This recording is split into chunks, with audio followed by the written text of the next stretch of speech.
God kvöld og hjertelig velkommen til dette webinaret om pensjon og arv. Og i kvöld får vi da høre tver framløver. Den fyrre vil om pensjon. Hva pensjon? Hvordan nekv skal det spære sammen? Livstryggingar nøyår? Og hvordan gjør det utløver vi mine pensjon? Den settene vil om arv. Her får vi da vidtjøre hva arv vi hver arvar med, og hvordan trygg med og mine nærmeste. Det er så den settene framløven. Det så leis at tid som hitja vi kunne sende oss spurningar som vi så for å svære at nå er vi da vil gjøre disse våre framløvene. Og tid gjør at her vi sendt en sms på av 230473. Så tar vi til disse spurningene at nå er framløvene. Nå for det snakker vi om pensjon, og det er Sven Jakobsen, som pensjonsrådgiver, som for å greie nærmere fra Hesson. Gjør så vel, Sven. Takk for det. Jeg får greie synter om pensjon. Mitt liv pensjonen tar vi til ferdig av arbeidsmarkedet.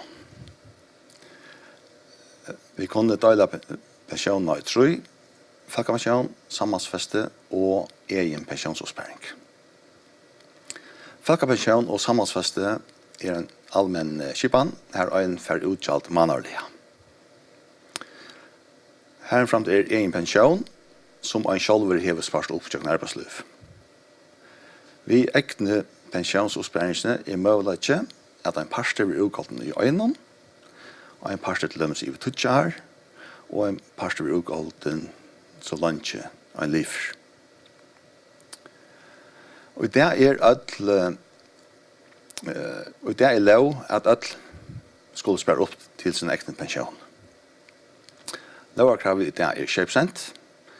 Det hakkas årlig opp til 12%.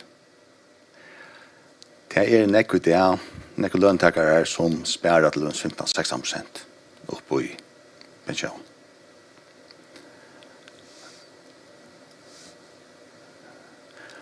Pensjonsopphatten kan setas i virusprøv. Da vi tar som virusprøv, så det landsprøv. Det den parten som vi kallar trykka. Det svartje ikke nekv. Parstaprøv, det i svartje mer. Og så uleprekv. Uleprekv finnast vi parstaprøven eller landsprøven. Til dømes et uleprekv for parstaprøv litt oi. Det hever en større spjæring. Det kunne være alt trus, eller opp til en 100 eller ganske mer. Jeg har imenskong 40 som litt oi i prøven. Og her man disse spjæringsene, så minne vei. Målet at sette opphattene i pensjonsrøkt. Ta være uiløvende røktere av særkunnen, og ikke nøye til å huske mer om det. Våre profiler vil gjøre det, ta en setter i pensjonsrøkt. Våren gjør den avbender om hver det ligger i våa. Til dømes loan våa, mial eller huan våa. Hever en loan våa, så nekv landsprøv, og hever en huan våa, så har man mer parstaprøv. Tujakarmeren, han hever nekva sida. Om en atler at gjør uiløver, så sier vi at man skal hava mer enn 5 år til det. Og det går i pensjon, det at ta vet man når man skal bruke pensjon. Og hever en lenkan tujakarm, ja, så skal man vanta seg å få mer av 4 pensjon, så jeg sier at videre vekser. Vi kunne tega til dømes at det kostar en mjölkapakke 12 kroner. Og stendet denne konto, ja, så vekser det ikke til at rentan 0 eller om negativ.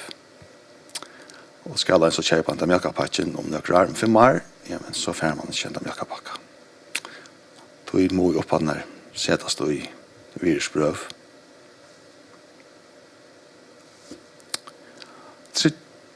Det ræver om at tekna lustrygging tullja. Lustrygging Det vi det, ja. Det er om en fettelig fra, så vil det utgående til ett sidende. Brasjukstrygging om en gjørst alvorslige sjukker. Bøtten i røsning vi råkna i brasjukstrygging om de skulle bli sjuk.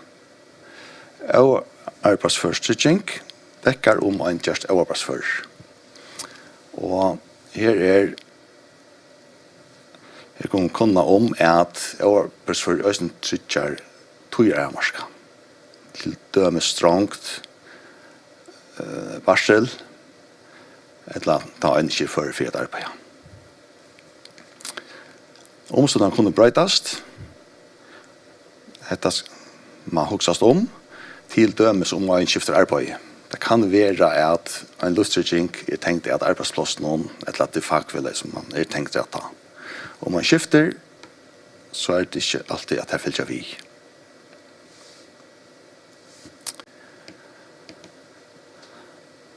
Pensjonen skal haska til tun tarv. Hva det ikke du? Ikke du at ferast, kjøpa sommarhus, eller njøta løyve.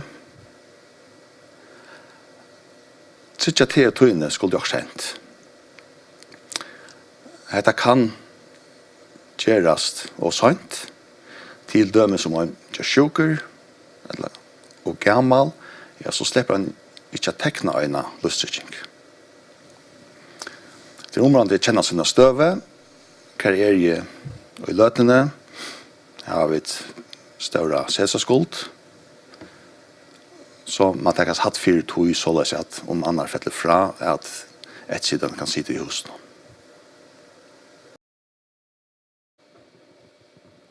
Stora tack för framlöna, Sven. Tar vi tås om pension, att trygga alderdomen, ja, så tås vi eisne ofta om arv. Hvordan kan jeg trygga med om mine nærmeste om okkurst skulle de hent? Hetta for Johan E. Simonsen, som løgfringer her i Bank Nordic, grei og nærmere fra.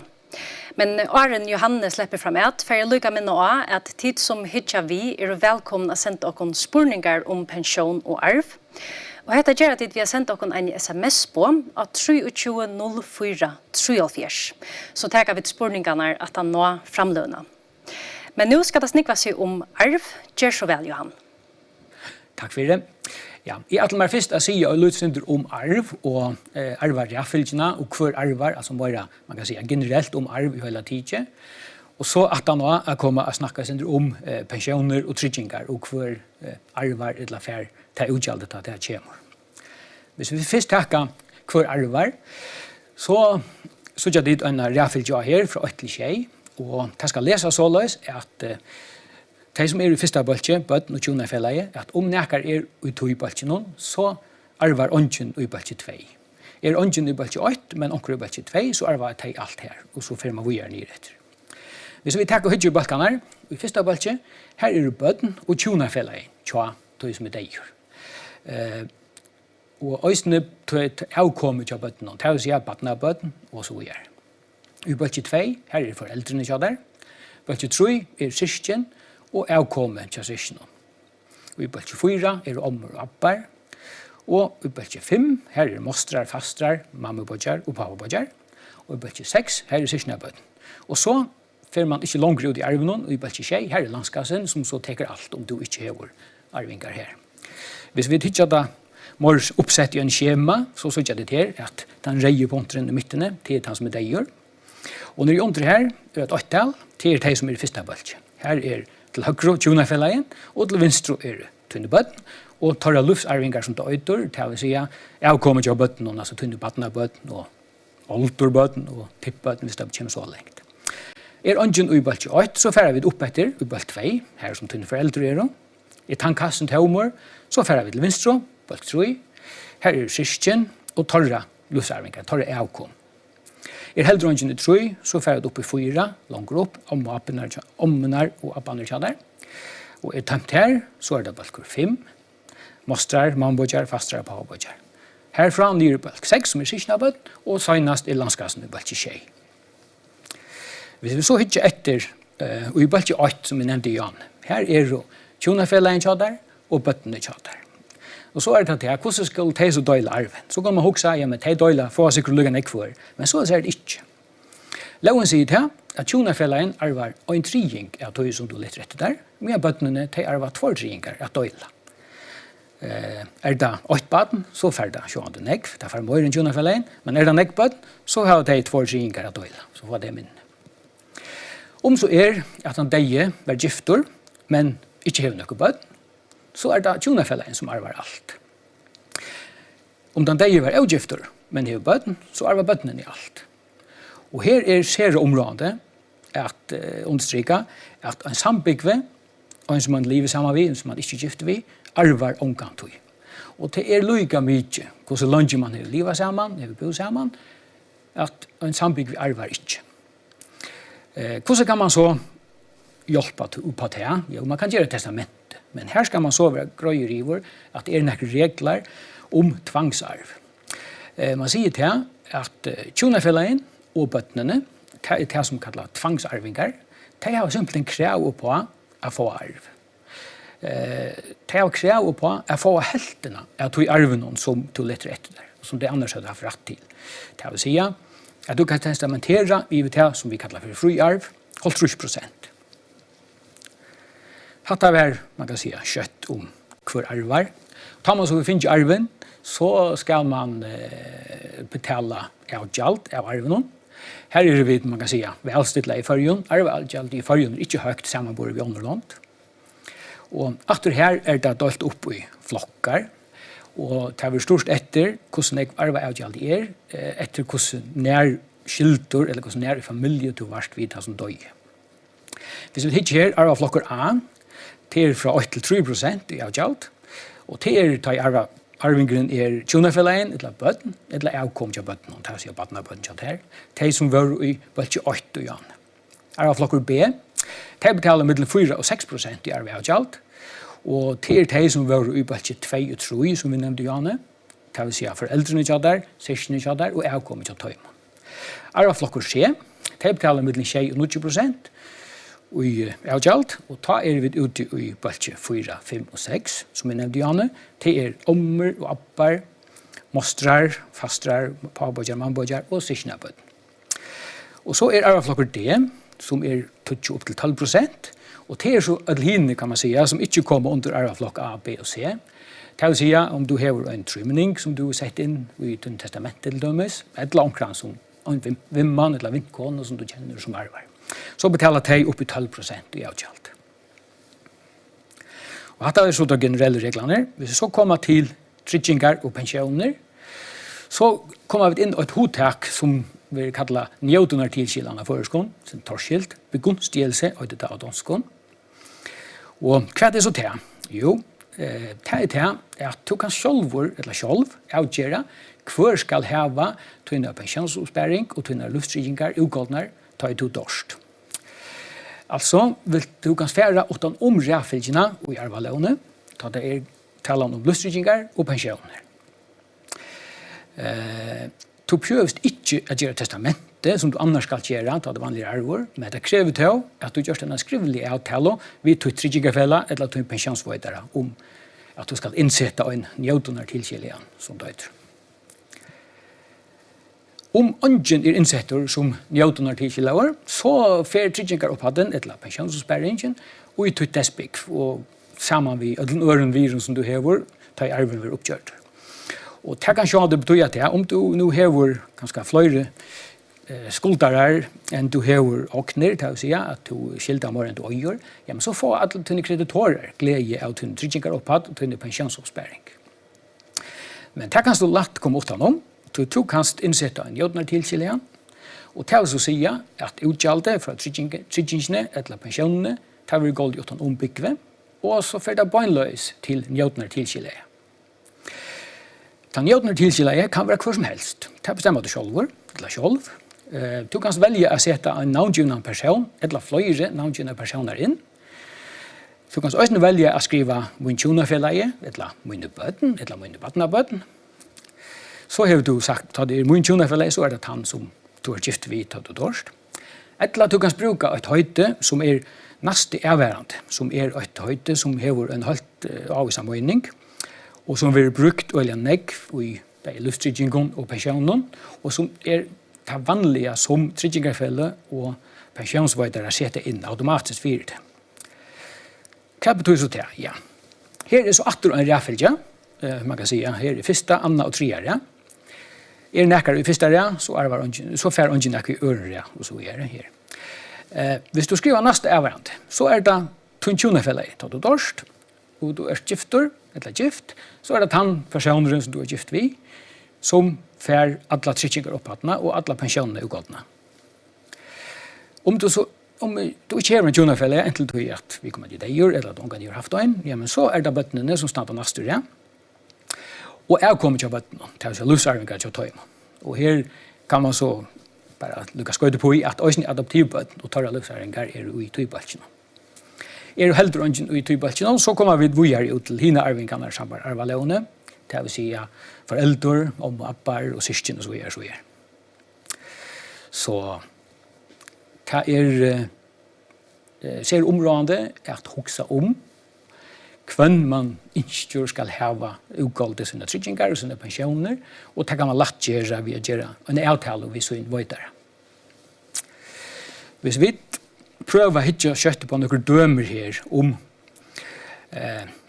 hva hender så rent praktisk vi tølen da man dør. Vi tar gjørst et døme her i en tjon. De har en hus, vi sier det en hus, som har et virre på 2 millioner. De skilter stadigvæk 1,1 million, og så det 300.000 etter i fruvirre. Og det dette fruvirre som det som skal døyles, da man dør. Først skal man døyla det 2, så det jo en tjon som øyer helt om helt. Det vil si at det holdt 100.000 i parst.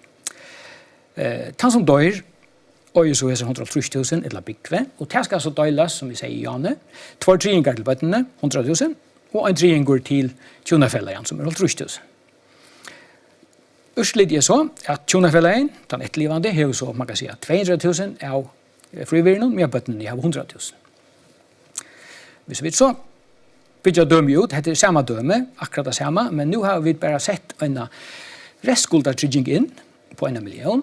En restskuldertrygging en trygging som kommer til utgjald ta i tann som skilter i landet og døyr. Henda millioner vil så golden inn av landet, og nå frivillig sjående 1 million hakre, og 1,3 millioner. Og at det skal døyles til 2, middelen bæge, 630.000 parst, og så arveren, 2 triinger til bøttene, og 1 triinger til etterlivende tjonafellege.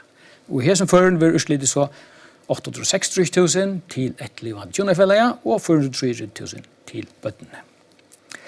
Det som i her som føren at dette her, altså 430.000 som bøttene skulle hava. Det jo ikke penger som man hever. Det jo et virre i åknene, som fast i åknene. Det vil si at du måste ut alene penger for å kunne betale bøttene og arven. Men det kan man også komme utenom, eller gjøre noe vi. Og hvis vi nå tar samme døme her, det akkurat samme døme som Arjen. Bare nå kommet nere i vinstra hottene stender, her stender en samlagstrygging, det en balka lufttrygging, det en egg til en lufttrygging, som på 1 million. Og her innsett at njødner tilkjellar neste avværende, det vil si tjonafellegen. Så henda millionen vil golden utan ombyggve på en løys til tjonafellegen, og det vil si at bøttene skulle heller ikke ha nekka hos ned, det skulle ikke arva. Og nå har du så 1 million til å betale hesser 430.000 til bøttene, og det avloppatrært. Så det et ser godt hos godt at hitje på om man skal hava seg en balkalustrygging, at trært ørentryggingen, så man kan betale arven ut hvis det er ingen som skulle hent. Så har vi tidlig akkurat det samme døme i 8 år, men her som døme noen man kan si at det ikke gift. Det ikke en tjon, men det bare et par som bo sammen, og 8 åkene sammen. Og det er stadigvæk 630.000 hver. Men nå arvar sambygven ikke, som vi sier i Jane, sambygven arvar omkant. Og det vil si at nå får bøttene atler 630.000. Men atter her det en samlagstrygging, men her nytter jeg ikke å sette neste avværende inn som njødner tilkjellige. Tøy, sambygven ikke med pjøy her. Her tjonafellegen. Så her må man ha vært inne og skrive navnet av sambygvenen, og det vil si at man skal ha gjort en skrivelig avtale hvis vi vet det. Og sier, henda millionen skal betales til min sambygven. Som så kan fære og betala bøttene disse 650 000 som de har krav på, og kan stadigvæk sitte i husen. Og dette var så det som vi har valgt å si. Ja, og først takk for det, Bayer. Bayer avhøverst og vidkommende. Og vi tar finne omkring spørninger sendende, og derfor vi så i jøkkengenga nå, men til en velkommen å sende oss flere spørninger. Det gjør at vi har sendt en sms på 230473. Og ja, pensjon og arver til Bayer. Det ikke bare som man sier det kanskje, for det kanskje nok så innviklet, så nå får vi at jøkkengenga nekker spørninger for å gjøre det enda greier enn tid akkurat nå har greit fra. Og Sven, jeg husker jeg begynner vidt her, du var ikke sintere inn i Atøy, men jeg husker jeg kanskje komme sintere nærmere inn også. Hvordan nekv skal jeg spære sammen i pensjon, og noe marsk sett også? Hvordan nekv eller hvordan lyd jeg kan spære sammen?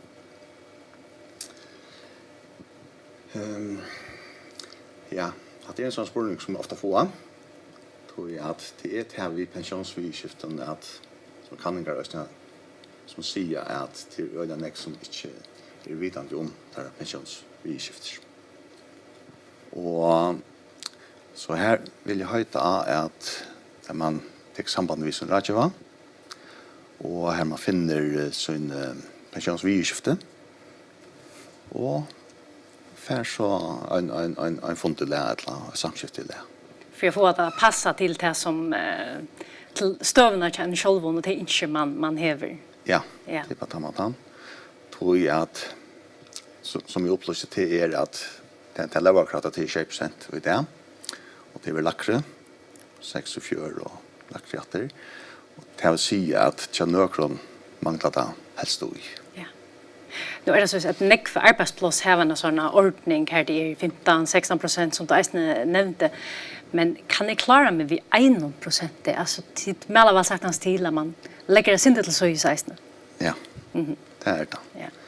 Och det som vi arbetar vi här vid att göra utdragningar att det som har 15-16% det är som oftast nöktant. Till nöktande. Ja. Nu det så att man sauna samman och en pensionskonto eller man har pension och lyckas som för sig. Kan I bruka av pensionen i åren att I färja pension? Nej, här är lokans hållas att det släpper man inte.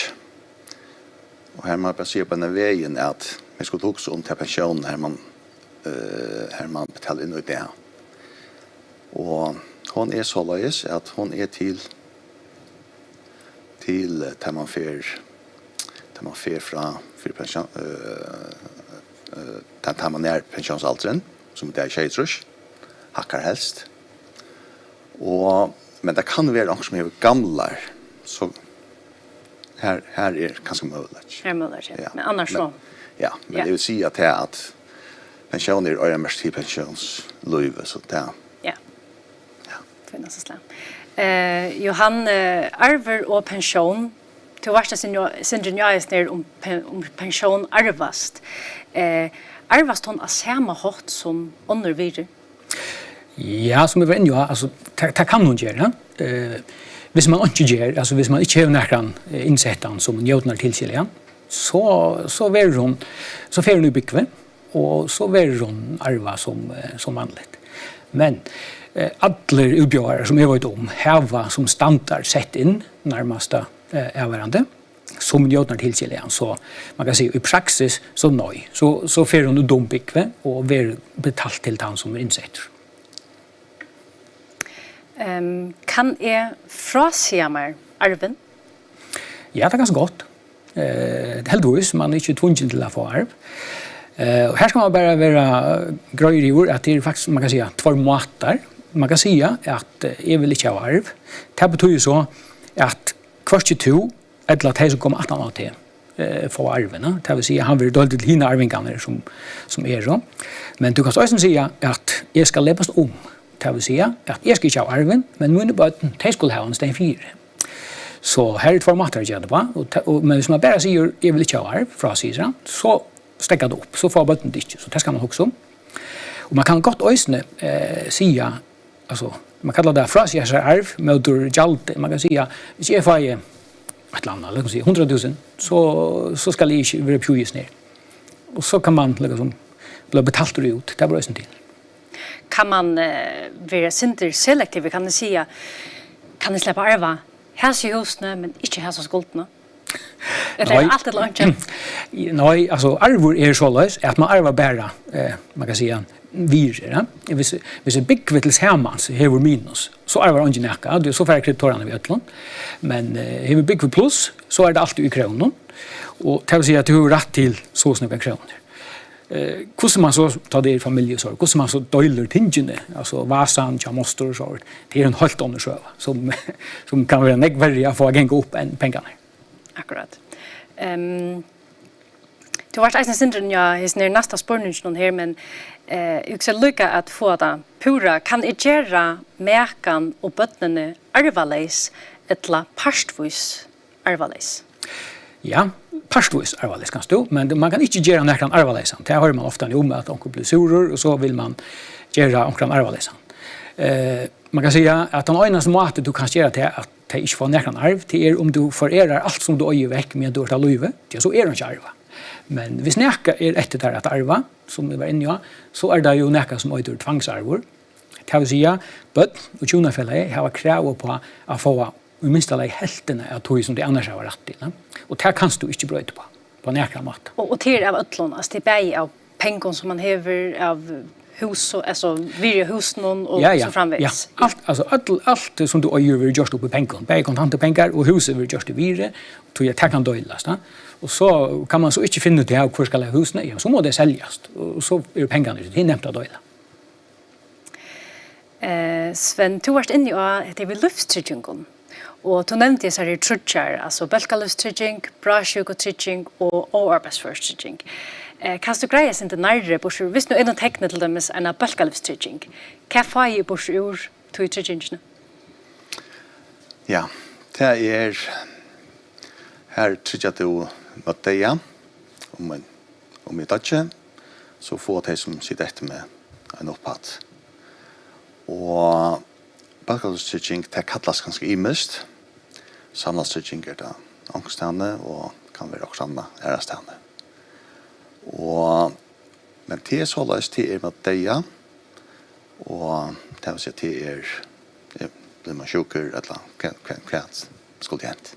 Akkurat. Och så vill du ta bra sjukotrygging. Hvis är någon tecknar mer henne, kvart vill så trygga i mot det här eller? Ja, här är det måntikas så lustrygging, det här är det andra som får kan man säga. Och en bra sjuk kan ha 5 själv. Och här är det så det som får pengar så är det som får ja. Ja. Och det kan vara att det kan vara en blodtapper eller kräft eller kunna andra bypass eller liknande. Och så är han uppåt som man är just 4. De säger 200 000. Så får man till ogold. Och det kan så erstatta imst, alltså. Det kan vara också annat ska göras i hos någon. Eller ferieutdragsler, eller vad det skulle vara. Och det är så att spraksjuke, hon är sin galtande, skulle det vara 420 nu, så är det galtande 418. Akkurat. Så jag lyckat att senaste heter trygging och arbetsförare. Kvart kan ni få på ur henne? Ja, jag har alltid att man kan säga att hon är, vad ska man säga, att hon är sånt undervärderad. Okej. Tog att hon det kan jag. Och det är så att man säger till att man ska vara överpressfört för drinkar. Och så att det är en men det är till att det som jag nämnde till det som kallar tøyramorska. Att hon täcker rösten till att får man inte lön då i man säger att där tog man inte arbetsförare så får man fra till tryggingen och till en årlig upphatt. Okej. Jag hörde det nämna i framlönet här vi att det är viktigt att man tecknar så tryggingen åren att något händer. Alltså åren att det blir sjuk eller ja sånt. Åren att man ganska färdig ifrån. Ja, det är så viktigt. Tog att det pjör ska vara så alltså är man sjuker, alltså det kan vara för högt blodtryck ganska nog. Och kommer sjuker, ja, så släpper man inte på. Akkurat. Sven, nu har du rådgivet nekvån konton Jöken Arne. Det något som folk kan bränna sig av, att man inte har tecknat det rötta tryggingene, att man kanske inte har tecknat nägra trygging? Ja, det är det. Och ett annat som vi såg till är att när man unker så huxar man inte ont. Och äldre man blir och kanske man börjar mest av kort eller kanske blir en sjuker så får folk också om det och tar det för sent. Och det är ofta så att det är bara så att när man är unker huxar man inte ont. Och det är så att man blir äldre och närskast pensionsålder tar också man mer om vidskiften, ja. Men det snurrar sig om nämligen att teckna och börja spara upp medan man är ungar och friska. Yes. Ja. Johan, ett annat som man kan bränna sig av är, kanske man säger, inte vara gifter vid mäkarna tjasar. Eller du tog inte några dömer i Janne. Kan du greja sig inte närre från tog? Visst nu man inte är gifter vid tog som man lever samman vid, vad ska man så huxa om och vad ska man göra för att trycka på en annan? Ja, alltså det lättaste och det skötaste är att gifta sig. Det löser öjande av de spårningarna. Hvis nu man är ändlare årsök inte vill giftast, det är det som vi har en idé om det, så kan man röjna göra mest. Man kan göra testamenter och man kan göra avtaler och så vidare. Men det kräver öjande, det kräver nekpapur och det kräver att man vill lyghälta jauna, att man får in hyggor på det. Och allikevel så är det största omöjligt att få det lika gott som hvis man var gifter. Det vill säga man får inte det samma hvis nu annar till dem står. Nej, det gör man inte. Som du säger, Janne, att en sambyggve arvar inte. Och till lika mycket, alltså, man har exempel på att folk har bott samman ganska i 40 år och har bötten samman och livet samman akkurat som tjon. Men det hjälper bara inte. Tar man inte gifter så arvar man inte. Och här är inte att göra. Och heller inte hvis jag skrivit i testamentet att märken skal arva, eller min sambyggvan skal arva så snägg. Jo, så är vi efter en av tvangsarv och så är det. Det är begränsat det. Du kan ju inte göra något här. Men man kan inte färre in och skriva jag vill ha att min samlevare ska arva som om vi var gift. Så säger rättaren bara, ja men så kunde du bara ha gift. Så det går inte. Så du tror det till folkkarot till att gifta dig? Ja, så alltså hvis man vill trycka någon annan bäst möjligt på att man lever samman och gör ting samman så ska man gifta sig. Ja. Ja, vi tar finnes några spurningar in här och till är välkomna att sända in och 3204 304 hvis det här var några spurningar. Vi tar några att säga att Sven, tar man tar sig om pension och livstidgingar så kan det kanske virka, jag hade det inte inveckla vi först. Du som rådgiver, märker du, är det något som folk som helt ivast nog snägg i, eller är det något som folk har fullständigt under kontroll? Nej. Det är så lös att de allra flesta, alltså, folk inte följer sig ytla hvis de inte har... Nej. Ja, det är så tror jag att kan jag säga att det är rättliga näck som slett inte har givet i sina vidskifter. Och då vill jag höjta att man får och kannar kvar pensionsvidskifter har vi igen. Pensionsuppspänningar, tryggningar. Og samla det samman. Og det pør øyelig viktigt at man gjør det samman så at man vet at hver nøren går ser med stedleie. Det nækka spurninger ved vidkjente pensjon og livstrygging som folk kanskje ivast særlig? Det nækka spurninger som attervendende? Ja, altså det er atterhåpent at folk har ikke sett seg noe vel i nøyta. Og det er reisen til at det som du opplever til at de halter at de har vokst her, eller her, at de er ikke vidende om hver en oppsperring er, eller... Det er ikke noe samleie mynd? Det er ikke noe samleie mynd, nei. Akkurat. Johan, jeg kan nesten umynda meg at dette vi arve er noe som folk er i var snekvøy og har nekva spurningar til. Og jeg husker kanskje særlig nå ta i familjeminstrene i samfunnet ikke brøtt, altså til flere kjønnerskillnader enn det var før, flere folk lever ganske sammen utgift, så har vi tøyne, møyne og okkara bøten. Hvordan kunne vi som moderne folk navigere best muligt i hesson, og kanskje trykja til at vi trykja hver annan? Ja, det är inte lätt. Som du säger, särskilt i det kvar, det är väldigt vanligt att det är sammansatta familjer, vi tar in någon och så är det några bötnon. Och det är inte några standardsvär som passar till öll, och då är man nödd till att man säger skrattar sig med sin egna lösning till sig självan och sina stöv som man är i. Det valdas ju hur det är det tøyne bøten okkara, eller tøyne møyne, og så er det, og så gamle det, og så rett. Og tøy det beste råd å få seg rådgjøving, og her halte jeg man skal begynne i sånn fotgjørstående til dømes. Her kan man alle komme inn og få alle som klarlagt, ok, hva er det her, og det kan godt gjøre man også skal gjøre til en advokat, for å gjøre noen ting. Og man kan si at den beste måten å gjøre det at ha fullt innlitt i hvordan man stender, så som stående nu, og så kan man ta stöd till vi bröda näka på det, och det kan man så i en avsamordna göra.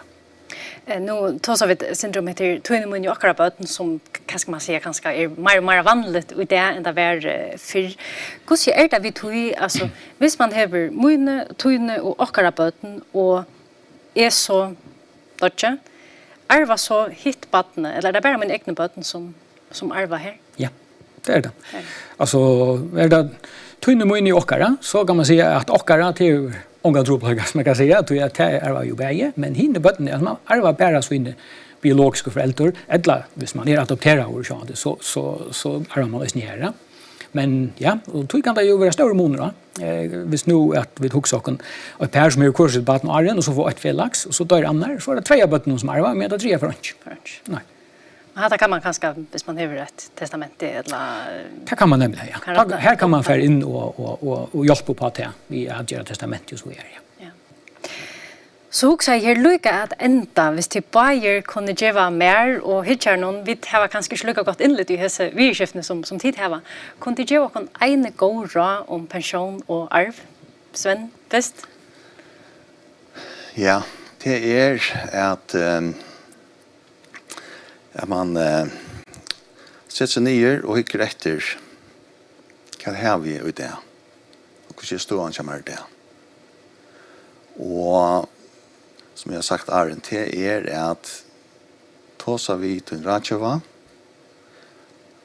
och tog så samman så kan man finna vad det är törvren.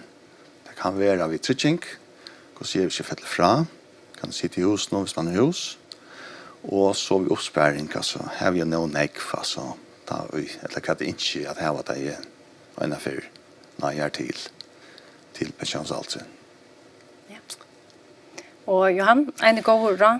Ja, altså, nu har Sven faktisk sagt at det det samme, at det at sätta sig ner og, som man sier, at finne det hva støvende i det, och vad inte man ska vara, och så får sig någon ekvar rådgivning till att få att göra det till det. Det är det viktigaste råden jag gör. Det finns inte, som säger Janne, önskapelön som passar till öll, och värre än så. Och då är man nöjd till att göra det. Och det man kan säga att det är heller inte nog att göra det ena och så säger nu bjuder jag aldrig inte ihåg som teater. Man ska faktiskt jaunan efterhitja. Det är stövan bröjtest. Man är mer uppspärring och vatten blir vaxen och så pjörs det inte samma och så är det. Så för att få sig rådgivning, och för jag såg hver man och ta kan stå till hver man vill vara. Så det här är i ötlenfärden vågare. För att tacka till kompan för framlöna och för att jag kunde svära någon spörningen här. Och så till tickare här hemma att hvis de vill höra inte mer om pension så kunde lusta efter åkara nutjasta potte om pension. Och den potten ser man vid öronpotten som vi har gjort kunde finna av Bank Nordic podcast som det finna av Spotify eller Apple podcast. Kunde du huxa där finns ett prat om pension så kan du föra in och hemmasida och bilägga en fond och det är banknordic.fo framskag pensionsfond. Jag får tacka till för framlöna, jag får tacka till för att det är hukt och vi och för spurningarna och så får jag inte till ett framhållande gott kväll. Tack för Jakob.